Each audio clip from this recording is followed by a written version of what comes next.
Hey folks, welcome back. It is week 6. I had to think about that for a minute with the holiday and everything in the middle.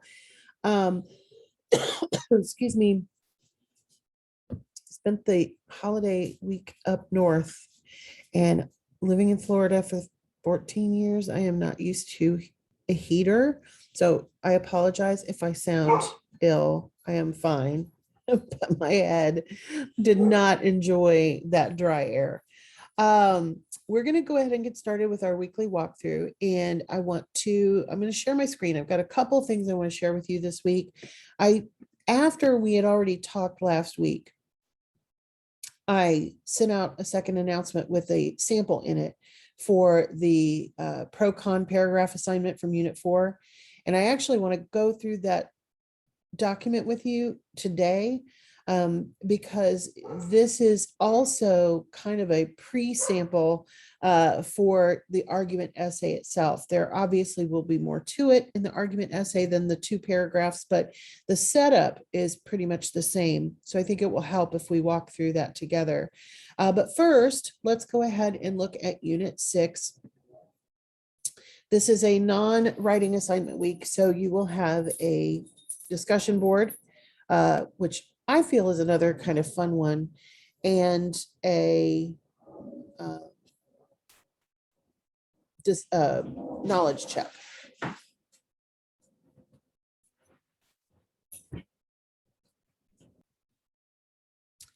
So we are continuing to learn about argument. And one of the things that I want you guys to keep in mind with the argument essay is that an argument in professional and school writing is not a fight. It is not a I am right and you are wrong. Good argument, effective argument usually involves some kind of compromise or at least an acknowledgement that the other side, so to speak, has some good points. So that is why in Unit 4, you had to write about both sides of the issue that you are going to be writing about for your argument essay. So we're going to be learning more about argument. In this week's readings and resources, you have readings on writing arguments, of course, from your textbook.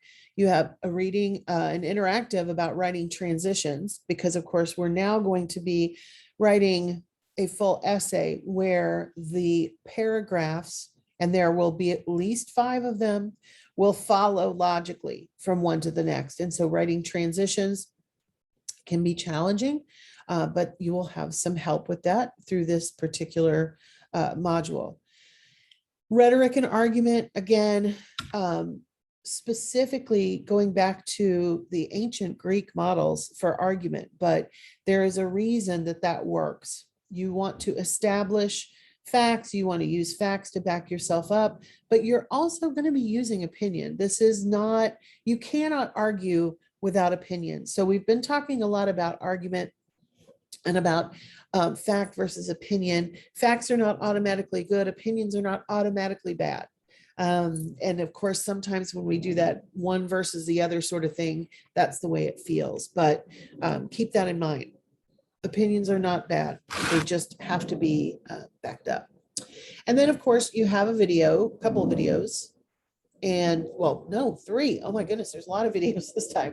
But there's nothing wrong with the videos. I'm doing one right now. It's all good. So make sure that you watch all those before you work on your discussion board. Your discussion board assignment this week is, as I mentioned, kind of a fun one.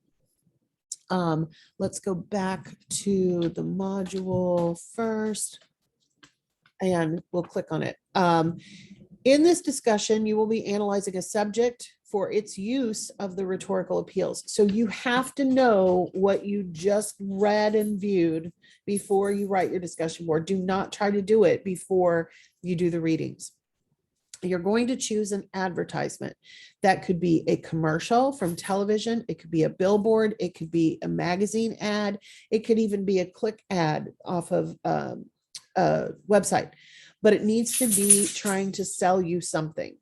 Could be anything, could be soda, could be a food, could be clothing brands, a car, shoes. Certainly this time of year with Christmas gifts in the works, there's a lot of videos, a lot of video advertisements on jewelry, for example. There's a ton of things that you can choose from, but you need an actual specific advertisement. And you're going to analyze its rhetorical strategy. So you're going to write one paragraph considering the advertisement rhetorically, answering the questions. How does the advertisement logically sell the product to the customer?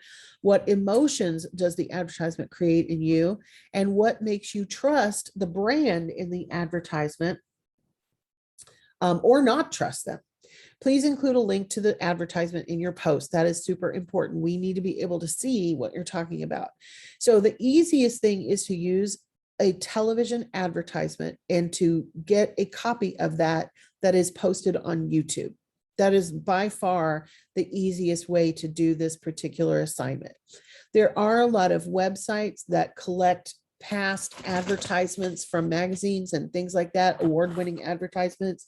I've got a couple of links that I will send you, but I would go with a video. It's a lot easier and it's what we're kind of used to seeing. And almost every advertisement that's ever been on TV is also available on YouTube or on the company's website. So 30, 60-second ads, something like that. And then of course, you're going to respond to your classmates. If you were going to, and you want to view theirs, if you were writing a critical review of the advertisement, what is one area that you think the advertisement could be improved upon and why? And that's for their ads, so the classmates' ads. And then you will take a knowledge check. As before, the knowledge check, you can do it as many times as you want. The final, the highest grade gets to stay. So no worries there.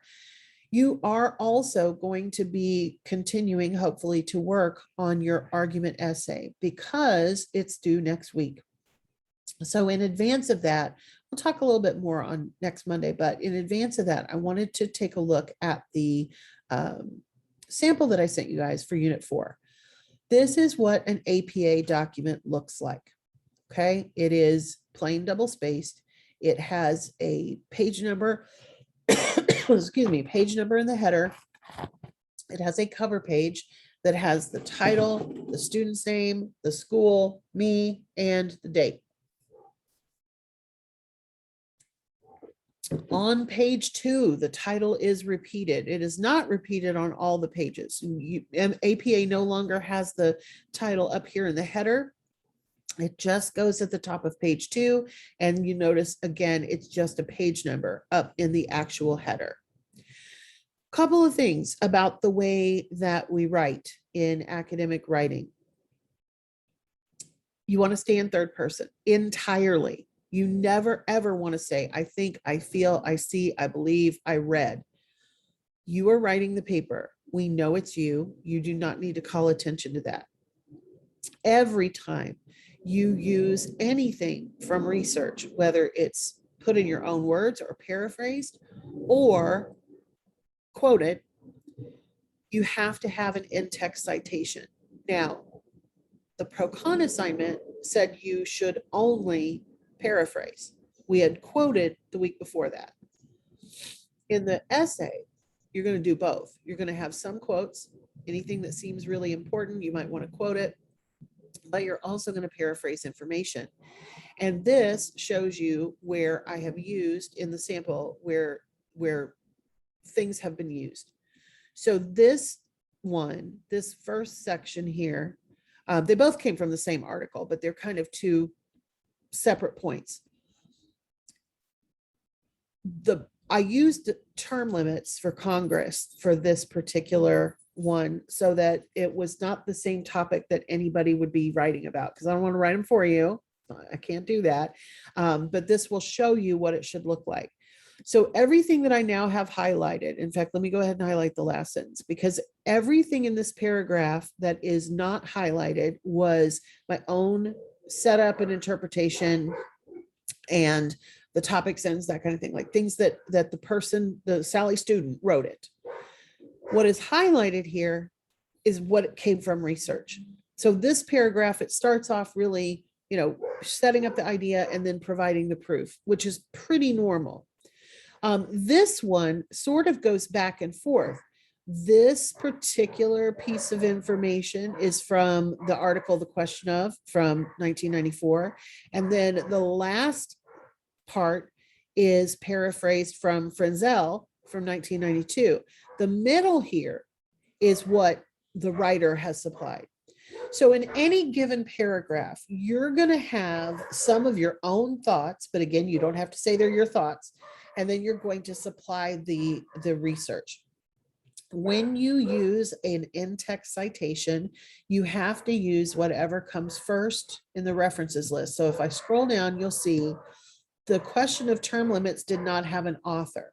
This is the APA citation. So that's why in the in-text citation, it says the question of. Frenzel has an author, the article by Frenzel. Now, I used Frenzel's name here, so therefore it is not inside the parentheses. But if I had said, according to Brookings Review, in fact, let me change that just so you see what that looks like.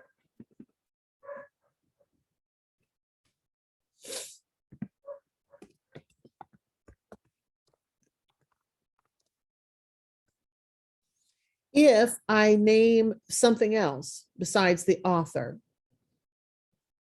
then inside the quote, the parentheses, I would have both the author's last name and a comma and the year. If there were no year, I would have to put in period, D period. You should not be using things that don't have a year because most of the things that come from the library will have years in them. Websites typically do not. We don't want to use websites. You want to use actual library sources. If you need help finding sources, which is what you should probably be working on in Unit 6, it's just finding some additional sources to use for your paper. Reach out to the library, reach out to me. We will find you, help you find some really good resources. So again, your argument paper will also have an introduction and a conclusion. It'll probably have more than 2 paragraphs. It will definitely have more than 1 paragraph on your side, whether you are pro or con. But this shows you kind of how to set it up and what it would look like with the references and all of those things. So don't be afraid to reach out for help from me, from the learning, from the tutors in the, what is it called? Oh my gosh, my brain just went dead. Let me go back to the class. You can use the tutors through the TutorMe system. Whew. You can use Grammarly and Academic Writer. There are a lot of helpful things for you there. So happy work on the advertisement this week. I have dogs who have missed me. So I apologize. Hemsworth has put himself in the video several times, I think, but I hope you guys all had a great break. And if you have any questions, let me know. I will be around and available, and we will bring this class to a close in 2 more weeks after this one. So everybody take care. Have a great day, and I will see you soon.